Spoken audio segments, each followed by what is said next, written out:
Alright, today is April 19th, and we had quite a lot of rain again yesterday.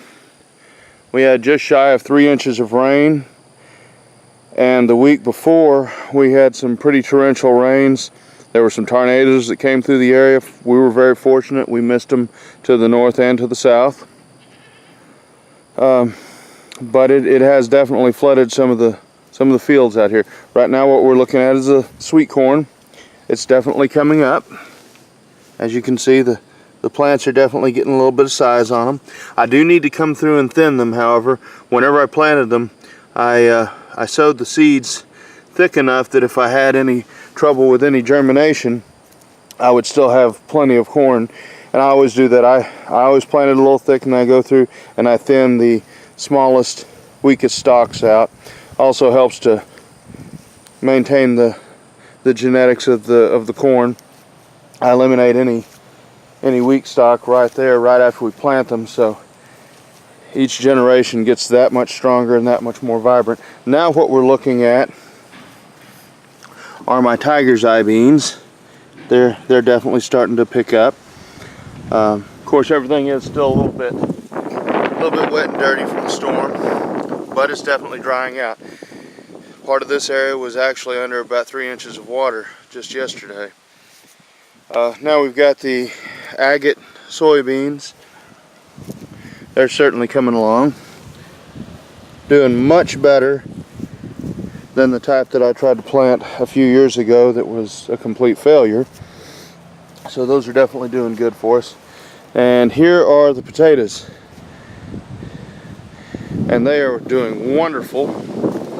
As you can see here, they are roughly knee-high.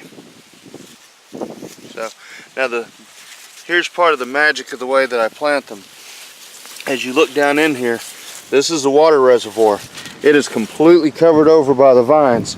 So when it starts to get hot and dry, the reservoir stays cool and the ground stays moist. It doesn't dry out, and the wind is unable to strip away the moisture from the reservoir. Also, that area gets covered enough that if any of the potatoes were to just kind of pop close to the surface, you don't have trouble with sunburning.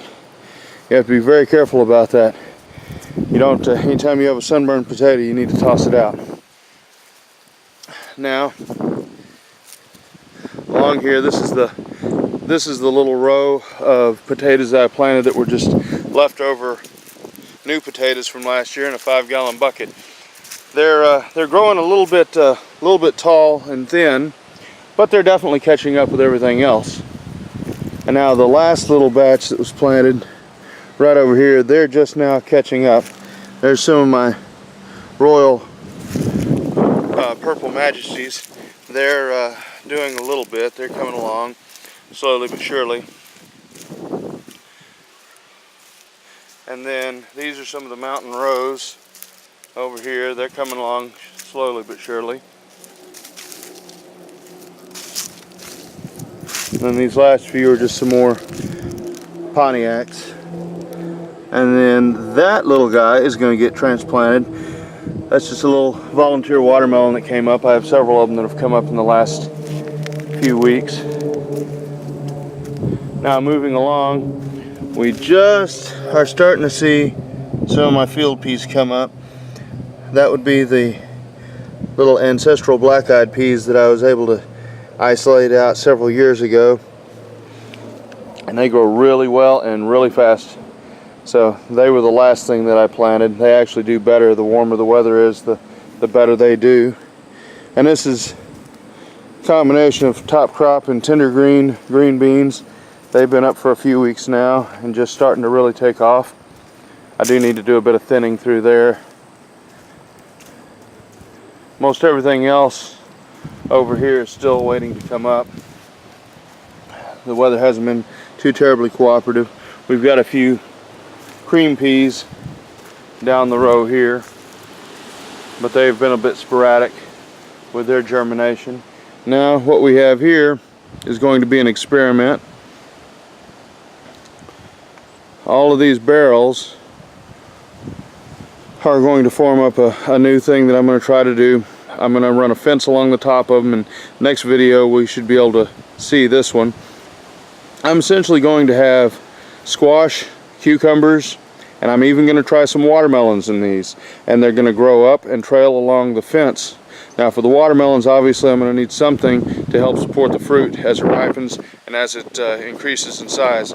So that, we'll see the remedy to that later. I just thought up an idea, basically going to make the equivalent of tiny little picnic tables to set along sides and let the melons rest on that as they mature. But we're going to try and see how this works, because watermelons are definitely the greatest source of problems, weeds, and waste of space for the least amount of yield in my garden.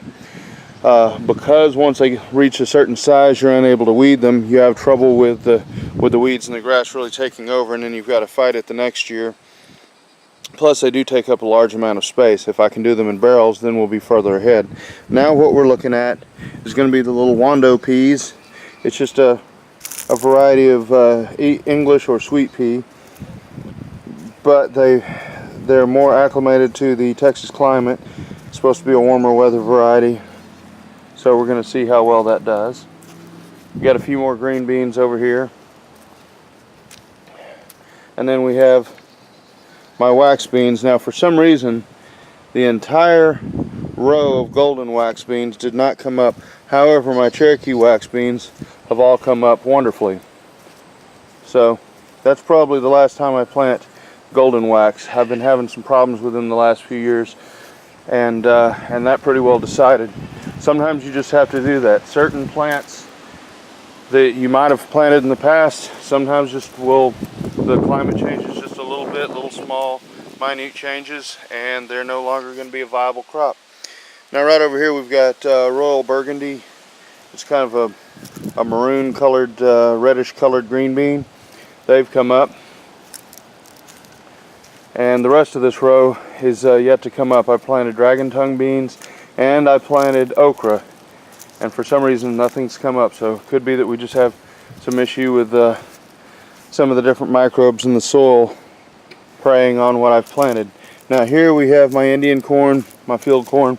It's actually a mixture of several strains of Indian corn, as well as Oaxacan green corn and Bloody Butcher, which is a dark red field corn. And then we have the glass gem corn running up this row. And of course all of this is still quite small. This was the last items that I planted, so it's going to take them a little while to catch up with everyone else. But partly I do so, besides the fact that they're clear across the garden from the rest of my sweet corn, I also plant them later so that they will mature later and prevent cross-pollination with my sweet corn, since that's the primary thing that I'm going for out here. Now we're going to take a look right over here at the barrels at what we're about to plant. Now this is all of my hot peppers, and then these are some of the barrels that we've used in the past. I use these for the hot peppers, and we're going to see about how many we can plant in here in just a few moments, but it's really pretty simple.